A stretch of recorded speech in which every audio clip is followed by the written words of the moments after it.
Hello everyone, this is Shivangini and I'm back again with another session on vocabulary. Today again, I'll be discussing with you 10 important words along with their synonyms and their usage in exemplary sentences. So let's get started with our today's discussion on vocabulary. So the very first word that is there on the screen is epidemic. It's an adjective. Epidemic क्या होता है आपने सुना होगा. It's a disease that affects a large proportion of individuals with in a population. जब एक ही population में बहुत ज़्यादा लोग इन्फेक्ट होने लगे किसी डिज़ीज़ से, कोई कम्युनिटी, कोई रीजन, कोई कंट्री जब एक डिज़ीज़ से बहुत ज़्यादा अफेक्ट होने लगे, किसी डिज़ीज़ का वाइड स्प्रेड होने लगे, तो आप उसे एपिडेमिक कहते हैं. For example, typhoid was an epidemic. So it affects a larger number of population. बहुत ज़्यादा लोगों को अफेक्ट करना शुरू हो जाता है. किसी एक कंट्री में शुरू होता है और फिर कंट्री के बहुत ज़्यादा पॉपुलेशन को अफेक्ट करना शुरू हो जाता है. That is what epidemic is. Next we have endemic. Endemic क्या होता है? एंडेमिक एक ऐसी डिजीज़ है. वैसे एंडेमिक आप कहते हैं किसी भी चीज़ को जो एक नेटिव पर्टिकुलर एरिया को बिलोंग करती है. ठीक है. अब यूजुअली अगर डिजीज़ के बारे में बात करें तो एंडेमिक वो डिजीज़ होती हैं जो किसी एक पर्टिकुलर एरिया को बिलोंग करती हैं. इसमें और एपिडेमिक में फ़र्क ये है कि एपिडेमिक बहुत ज़्यादा फैलने लगता है, आसपास के एरियाज़ में भी फैलना शुरू हो जाता है, लेकिन एंडेमिक में ऐसा नहीं है. फॉर एग्ज़ाम्पल, ये एक एरिया है, यहाँ पर हमेशा एक डिज़ीज़ फैलना शुरू हो जाती है, जैसे डेंगू हो गया. तो हर बार ऐसा होगा कि कुछ सीज़न में यहाँ पे डेंगू फैलना शुरू हो जाएगा और यहाँ के लोगों को इन्फेक्ट करना शुरू कर देगा. So it belongs to some particular people और कंट्री. इट इज़ कैरेक्टरिस्टिक और it is prevalent in a particular field, area और environment. It is restricted to a locality और अ रीजन. इसमें और एपिडेमिक में फ़र्क ये है कि ये एक एरिया तक रिस्ट्रिक्टेड होता है. For example, endemic disease. अब नेक्स्ट हमारे पास है पैंडमिक. पैंडमिक तो आपने इस बार बहुत ज़्यादा सुना होगा. We have a very prevalent example which is Covid. तो पैंडमिक क्या होता है? पैंडमिक एक ऐसी डिजीज़ है जो किसी एक कॉन्टिनेंट में, किसी एक कंट्री में, किसी एक रीजन में शुरू होगी, वहाँ से आसपास के रीजन्स में फैलना शुरू होगी और अल्टीमेटली पूरे वर्ल्ड में फैलना शुरू हो जाएगी. पैन वर्ड का मतलब ही होता है कि all over, it spreads all over.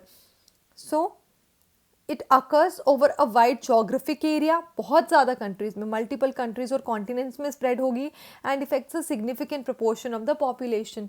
जैसे कोविड था, वुहान चाइना से शुरू हुआ, फिर यूएस में स्प्रेड हुआ, यूके में स्प्रेड हुआ, यूरोप में हुआ, इंडिया में हुआ.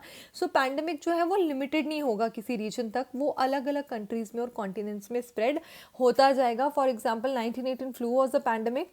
सो इसका इंपॉर्टेंट कैरेक्टरिस्टिक क्या है? वाइड स्प्रेड ग्रोथ और एक्सटेंट. नाउ अब इन तीन में डिफरेंस क्या है? Now what is the difference between these three? पहला आ गया आपके पास एंडेमिक, उसके बाद आता है एपिडेमिक और उसके बाद आता है पैंडेमिक. ठीक है. एंडेमिक सबसे छोटे स्केल पे होगा. It belongs to particular people और कंट्री. एक छोटी सी एरिया में स्प्रेड होना शुरू होगा, हर बार वहाँ आएगा, वहीं के लोगों को अफेक्ट करेगा. तो एक स्पेसिफिक ग्रुप को, लोगों को या कंट्री को अफेक्ट करता है. एपिडेमिक उससे थोड़ा बड़ा है, थोड़ा लार्जर स्केल पे होता है, क्योंकि इसका स्प्रेड बहुत ज़्यादा होता है. It spreads to larger number of people.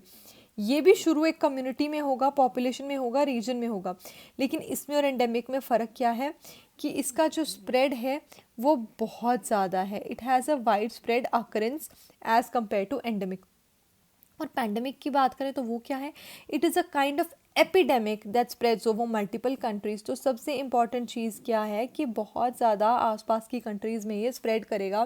तो आप इसको याद कैसे रखेंगे कि पैंडमिक में पी है ना, तो epidemic, it is an epidemic with a passport. With a passport का मतलब क्या है कि ये ट्रैवल करेगा, एक कंट्री तक रिस्ट्रिक्टेड नहीं रहेगा. It will travel to the near by countries and continents.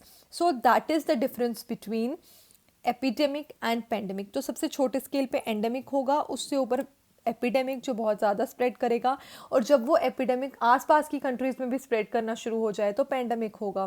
For example कोविड-19 अगर वो सिर्फ चाइना तक रहता, चाइना में स्प्रेड होता, तो it could be known as epidemic, लेकिन वो आसपास की सारी कंट्रीज़ में स्प्रेड हुआ। That is why now we are calling it a pandemic, because it has spread to nearby countries and it is affecting a large number of population. Next we have aggrandize. Aggrandize का मतलब होता है किसी चीज़ को बहुत बड़ा बना देना, to make something very grand, जिसको आप बोलते हो ना बहुत grand है, बहुत extravagant है, that is what aggrandize is. It means to make it greater. इसके synonyms हैं increase और enlarge, to make appear great or greater, to praise highly, or to enhance the power, wealth, position or reputation of something or someone. For example, he exploited the situation to aggrandize himself, मतलब खुद को बहुत बड़ा दिखाने के लिए, खुद को बहुत ग्रैंड दिखाने के लिए उसने सिचुएशन को एक्सप्लॉइट किया. सो aggrandize refers to depicting something as very big, grand or luxurious. Then we have this word heinous. It's an adjective. Heinous means something hatefully or shockingly evil. कोई ऐसी चीज़ जो बहुत evil हो, something or someone that is very bad or heinous. इसका synonym है abominable. The former dictator will stand trial for the role he played in the government's heinous treatment of political dissidents. So जो कोई चीज़ या कोई इंसान बहुत ख़राब हो, कोई ऐसी एक्टिविटी जो बहुत ख़राब हो, उसे आप हीनियस कहते हैं. सिंस इट्स एन एडजेक्टिव तो आप इसको किसी के साथ भी यूज़ कर सकते हैं. इसका मतलब होता है वेरी बैड, इविल और एबोमिनेबल.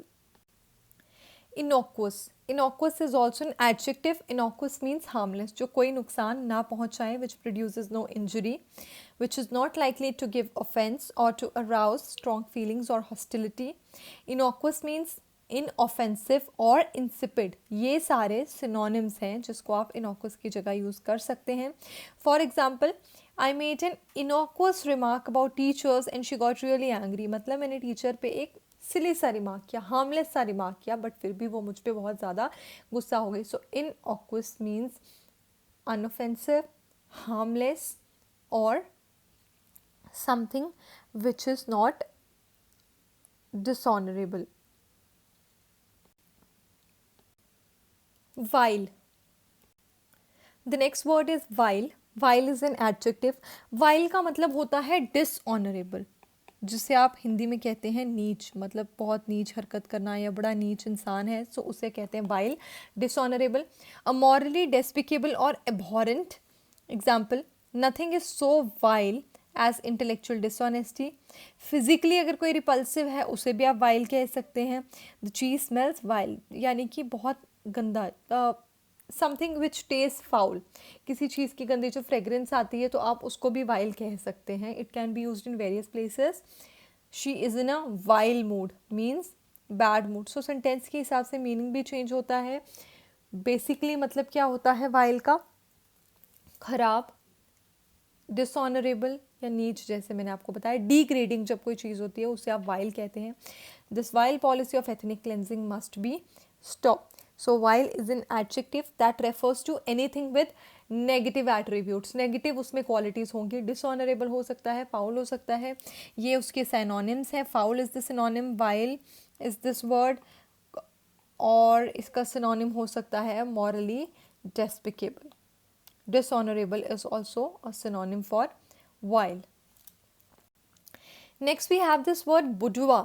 देखिए जब भी वर्ड्स आप पढ़ेंगे तो प्रोनाउंसिएशन पे भी ध्यान देना बहुत ज़रूरी है.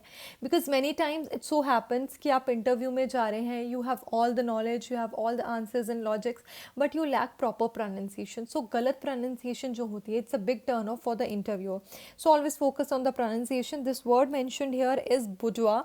बुर्जुआ होता है फीमेल्स का ड्रेसिंग रूम, बेडरूम या जो प्राइवेट एरिया होता है फीमेल्स के लिए.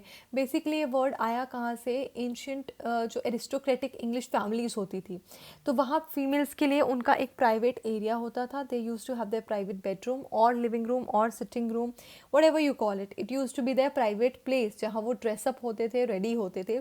That place used to be known as boudoir. So it's a women's dressing room, bedroom, or private sitting room.